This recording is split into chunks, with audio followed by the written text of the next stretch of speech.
Good morning and welcome back. आज हम जो टॉपिक लेके आए हैं वो टेम्परेचर या तापमान।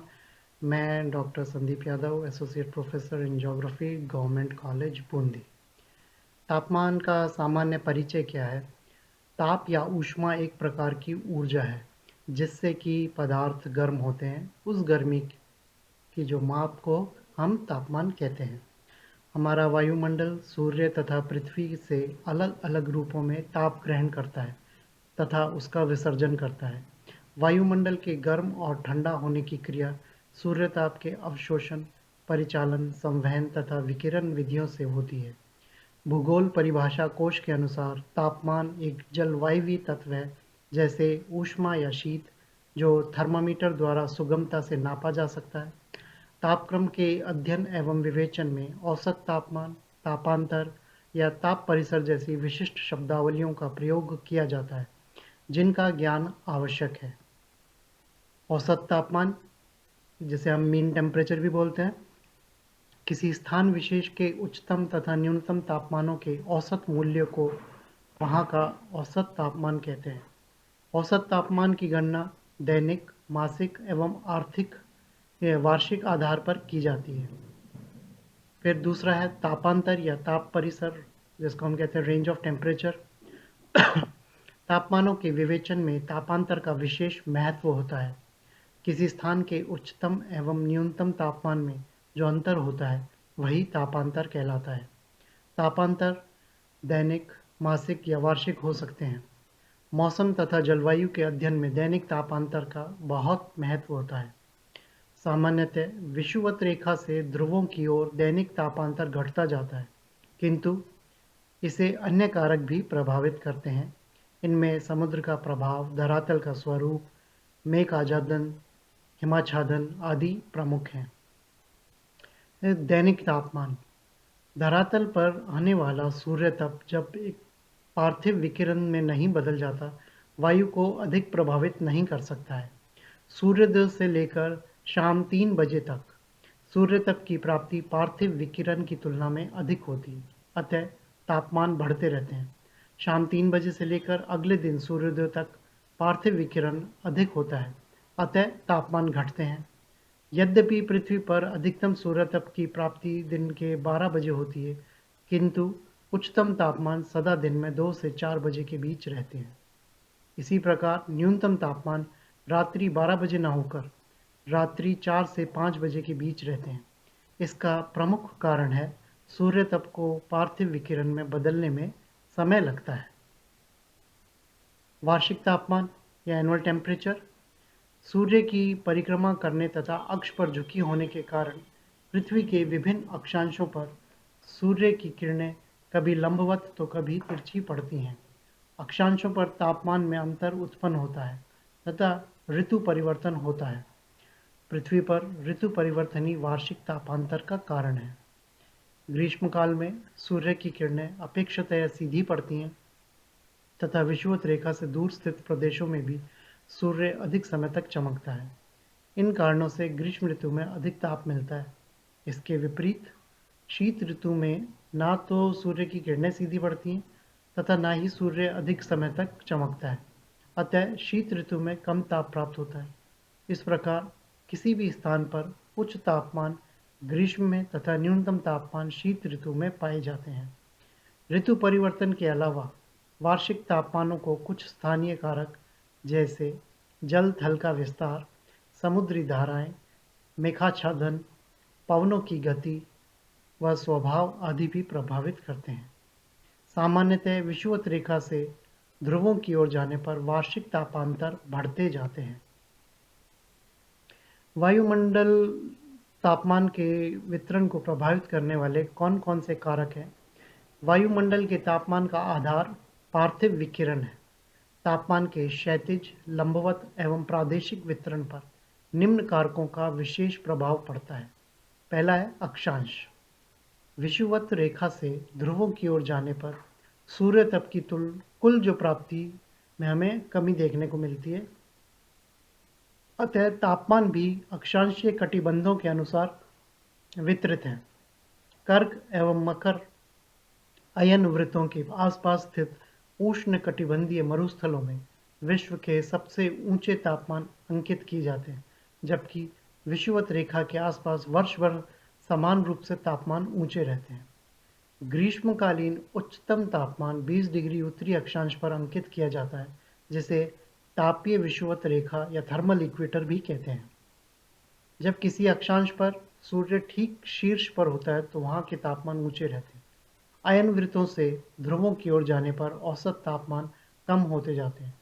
जब सूर्य उत्तरी गोलार्ध में कर्क रेखा के आसपास सीधा चमकता है तो संपूर्ण उत्तरी गोलार्ध के तापमान तेजी से बढ़ते हैं। इसी प्रकार जब सूर्य मकर रेखा पर सीधा चमकता है तो संपूर्ण दक्षिणी गोलार्ध के तापमान तेजी से बढ़ते हैं। ऐसे समय विपरीत गोलार्ध के तापमान कम या काफी नीचे अंकित किए जाते हैं। इस सारणी के अंदर अक्षांशीय दूरी के अनुसार तापांतर में वृद्धि देखने को मिलती है। सिंगापुर जो 1 डिग्री अक्षांश पर स्थित है, उसमें जनवरी में तापमान 26 होता है, जुलाई में 27 होता है। तो जो अंतर है वो लगभग 1 डिग्री का है। कोलंबो जो 6 डिग्री अक्षांश पर है, उसकी जो जनवरी में तापमान 26 रहता है और जुलाई में 28, अंतर है 2। इस तरीके से जो फेयरबैंक्स है उसमें अक्षांश जिस पे स्थिति है वो 65 डिग्री है, उसमें जनवरी में -24 और जुलाई में 15 डिग्री, तो अंतर है 39 सेंटीग्रेड का। तो आप देखें जैसे जैसे इस सारणी में अक्षांशों से दूरी बढ़ती जा रही है, सिंगापुर की 1 है और फेयरबैंक्स 65 है, वैसे वैसे तापांतर के अंदर भी वृद्धि देखने को हमें मिल रही है। दूसरा कारक जो है वो है सागर तल से ऊंचाई। जो स्थान सागर तल के आसपास स्थित है वहां पर वायु की निचली परतों को पार्थिव विकिरण सबसे अधिक प्राप्त होता है। वायुमंडल की निचली परत सर्वाधिक सघन होती है तथा उसमें धूल कण, जल वाष्प आदि भी अधिक पाए जाते हैं। इन सब कारणों से समुद्र तट के आसपास की वायु की परतों में ऊंचे तापमान रहते हैं, जबकि ऊंचाई पर जाने पर तापमान निरंतर घटते जाते हैं। ऊंचाई पर तापमान गिरने की दर प्रारंभ में प्रति 180 मीटर पर 1 डिग्री सेंटीग्रेड है। इसी कारण सागर तल की तुलना में पहाड़ों पर तापमान काफी नीचे रहते हैं। अब आप देखिए ये समुद्र तल से ऊंचाई के अनुसार तापांतर की सारणी दर्शाई गई है। इसके अंदर रंगून जो समुद्र तल से जिसकी ऊंचाई है 5, वहां पर जो अंतर देखने को मिल रहा है वो है 1 डिग्री सेंटीग्रेड का, जबकि चेन्नई जो समुद्र तल से ऊंचाई उसकी 16 मापी गई है, उसमें अंतर 7 आ रहा है। ऐसे तेहरान जिसमें समुद्र तल से जो उसकी ऊंचाई है वो 1160 मीटर है, तो वहाँ पर जो तापांतर देखने को मिल रहा है वो 29 सेंटीग्रेड देखने को मिल रहा है। तो जैसे जैसे समुद्र तल से ऊंचाई बढ़ रही है, तापमान में भी, तापांतर के अंदर भी हमें वृद्धि देखने को मिलती है। तीसरा कारक है जल थल का असमान वितरण। यदि संपूर्ण पृथ्वी पर स्थलीय स्थल या सागर ही सागर होता तो संभवतः औसत तापमान का वितरण अक्षांशों के समांतर रहता, किंतु इनका वितरण जटिल एवं विषम है। भूमि और जल द्वारा सूर्य तप एवं भौमिक विकिरण ग्रहण करने और वायुमंडल में विसर्जित करने की प्रकृति अलग अलग होती है। जल धीरे धीरे एवं अधिक गहराई तक गर्म एवं ठंडा होता है। गतिशीलता, ताप का परावर्तन, वाष्पीकरण, ऊष्मा ग्रहण करने की अधिक क्षमता आदि कारणों से जल धीमी गति से एवं काफी गहराई तक एक सा गर्म होता रहता है। इसी प्रकार धीमी गति से ही जल का तापमान कम होता है। अतः समुद्र तट के निकट स्थित भूभाग व द्वीपों के दैनिक व वार्षिक तापांतर में अधिक अंतर नहीं रहता। स्थल भाग दिन में तेजी से व कुछ ही गहराई तक गर्म होते हैं एवं रात्रि में उतनी ही तेजी से ठंडे हो जाते हैं। चौथा है समुद्र तट से दूरी। जैसे जैसे सागर तट से दूरी बढ़ती जाती है वैसे वैसे सागर का समकारी प्रभाव घटता जाता है। इसी भांति हवाओं के मार्ग में पर्वतमालाओं के अवरोध के कारण भी भीतरी भागों में समुद्री प्रभाव नहीं पहुंच पाता। इससे सर्दियां अधिक ठंडी और गर्मियां अधिक गर्म रहती हैं। इसी कारण महाद्वीपों के आंतरिक भागों में ताप की चरम दशाएं पाई जाती हैं, जबकि तटवर्ती भागों में सम जलवायु हमें देखने को मिलती है। साल भर एक सही तापमान वहाँ देखने को मिलता है, क्योंकि पानी का गर्म होना और स्थल का गर्म होने में जो अंतर है उससे वहाँ पर स्थानीय पवनें चलती हैं, जिसकी वजह से तापमान लगभग बराबर सा ही रहता है साल भर में। तो ना अधिक सर्दी में तीव्रता देखने को मिलती है, ना ही गर्मियों में अधिक तापमान में तीव्रता देखने को मिलती है। पांचवा कारक है समुद्री धाराएं। गर्म और ठंडे जल की धाराएं सागरों एवं तटवर्ती भागों के तापमान को प्रभावित करती हैं। उदाहरणार्थ, जब गर्म धारा जापान तट एवं पश्चिमी यूरोपीय तट के सागरों में बहती है, तो वहाँ के तापमान शीतकाल में भी उष्ण बने रहते हैं। और ठंडी धारा के प्रभाव से होक्काइडो जापान के अंदर और लेब्राडोर कनाडा के अंदर का तट अत्यधिक ठंडा रहता है। छठा है प्रचलित पवनें। ग्रहीय एवं स्थानीय पवनें जिन क्षेत्रों में चलती हैं, वहाँ के तापमानों का अपनी प्रकृति के अनुसार घटा देती हैं या बढ़ा देती हैं। पवनों का गर्म या ठंडा होना उनके उद्गम प्रदेश पर निर्भर करता है।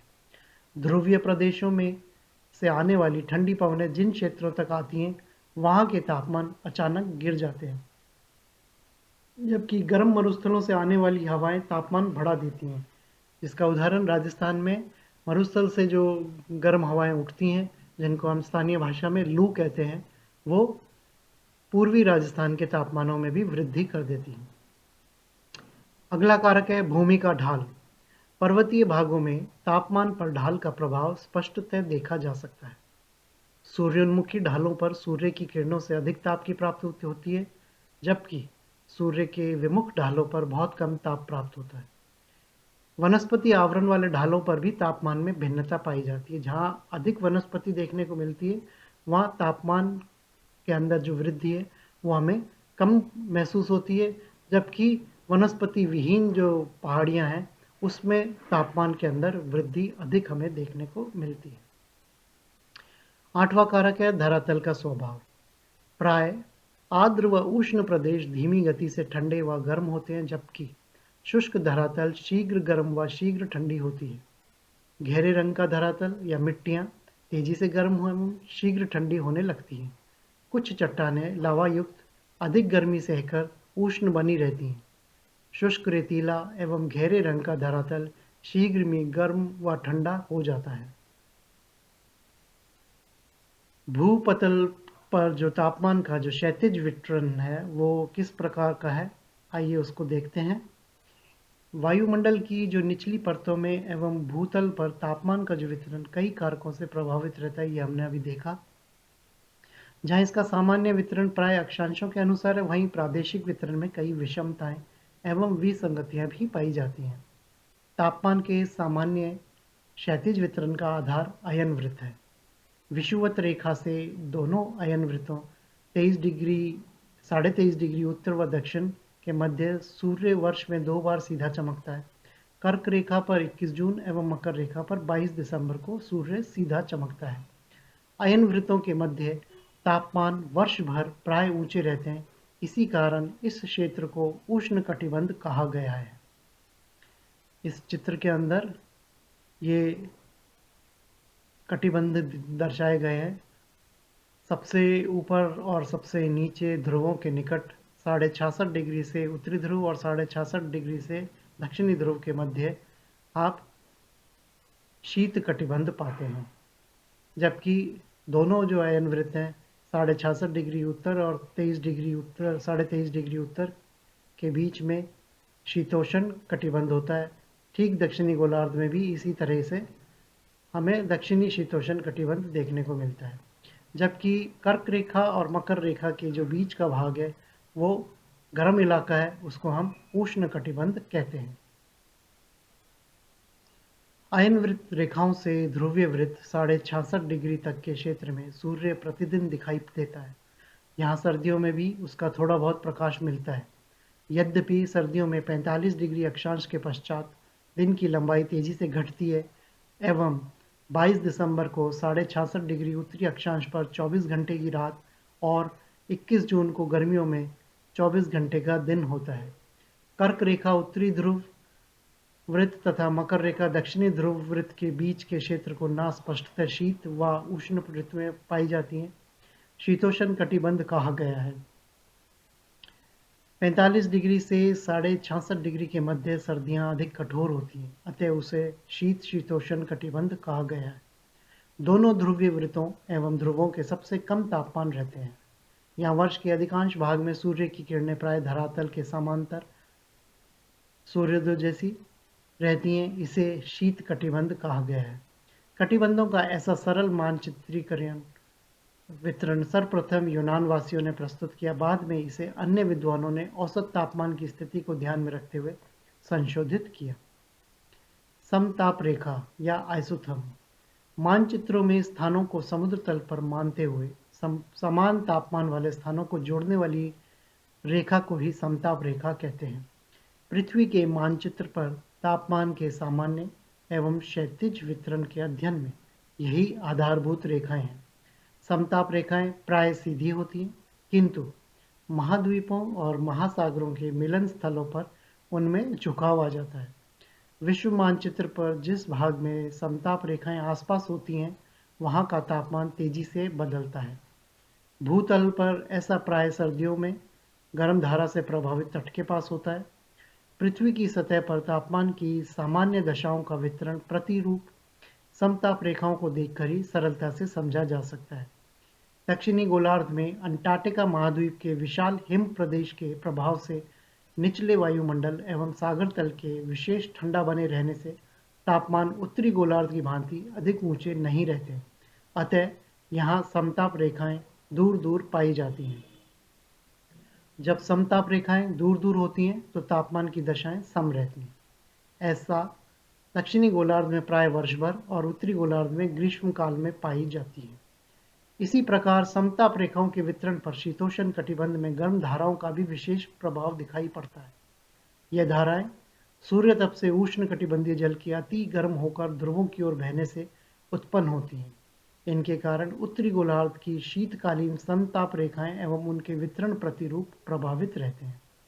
सामान्यतः उत्तरी गोलार्ध की अपेक्षा दक्षिणी गोलार्ध में समताप रेखाएं अधिक सीधी होती हैं।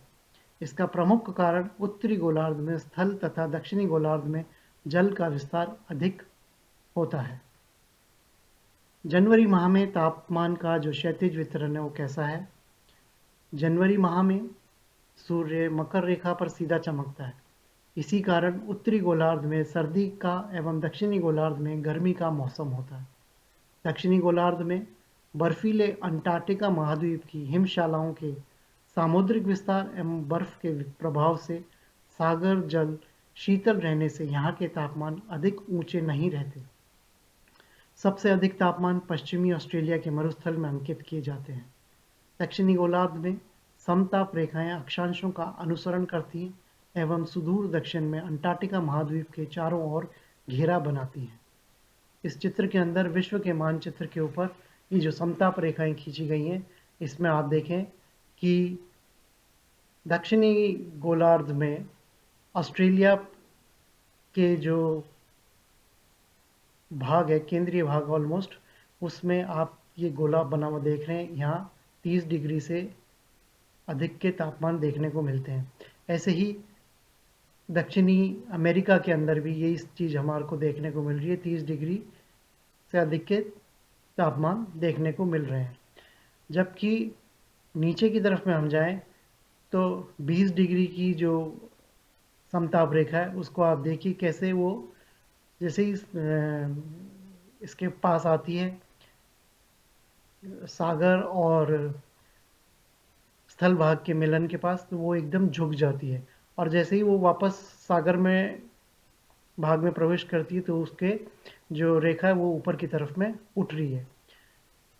जबकि 10 डिग्री की जो समताप रेखा है वो नीचे की तरफ पूरे अंटार्कटिका को घेरे हुए है और निकट जाएंगे तो अंटार्कटिका में क्योंकि वर्ष भर बर्फ भरी जमी रहती है, इसलिए तापमान वहाँ पर तेजी से गिर जाते हैं। जबकि उत्तरी गोलार्ध के अंदर हम जब देखें तो तापमान जैसे जैसे ध्रुवों की तरफ में जा रहे हैं, तापमानों में गिरावट हमें देखने को मिल रही है। 0 डिग्री सेंटीग्रेड समताप रेखा दक्षिणी ध्रुवीय वृत्त के निकट से गुजरती है। उत्तरी गोलार्ध में सर्दी का मौसम होने से मध्य एशिया एवं कनाडा में तापमान बहुत नीचे गिर जाते हैं। कर्क रेखा से उत्तर ध्रुवीय वृत्त के मध्य समताप रेखाएं अधिक पास-पास रहती हैं। यहाँ पर अटलांटिक महासागर में गल्फ स्ट्रीम एवं प्रशांत महासागर में क्यूरोसिवो गर्म धाराओं के प्रभाव से समताप रेखाएं ध्रुवों की ओर मुड़ जाती हैं। इस समय कनाडा के उत्तरी भाग में होकर -20 डिग्री सेंटीग्रेड की समताप रेखा गुजरती है, जबकि पूर्वी एवं दक्षिणी पूर्वी साइबेरिया में -30 डिग्री सेंटीग्रेड की समताप रेखा घेरा बनाती है। बरख्यांस्क में निकट जनवरी के तापमान -50 डिग्री सेंटीग्रेड से भी नीचे अंकित किए जाते हैं, इसलिए बरख्यांस्क को बसी हुई दुनिया का ध्रुव भी कहते हैं। इस प्रकार जनवरी में संपूर्ण मध्य एशिया, अधिकांश उत्तरी व पूर्वी यूरोप तथा अधिकांश मध्यवर्ती उत्तरी अमेरिका भी कठोर शीत के प्रभाव में रहते हैं। अब बात करते हैं जुलाई माह में तापमान का क्षैतिज वितरण किस तरीके से देखने को मिलता है। जून महीने में सूर्य कर्क रेखा पर सीधा चमकता है। इस कारण सारे उत्तरी गोलार्ध में जुलाई का महीना गर्मी का एवं दक्षिणी गोलार्ध में सर्दी का रहता है। उत्तरी गोलार्ध में महाद्वीपों के भीतरी भागों एवं उष्ण मरुस्थलों पर सबसे ऊंचे तापमान रहते हैं।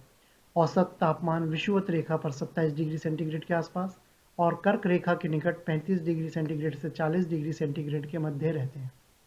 यहाँ पर उच्चतम तापमान अजीजिया लीबिया के अंदर में 58 डिग्री सेंटीग्रेड तक अंकित किए गए हैं। इसी प्रकार जेकोबाबाद पाकिस्तान में 57 डिग्री सेंटीग्रेड तक अंकित किए जाते हैं।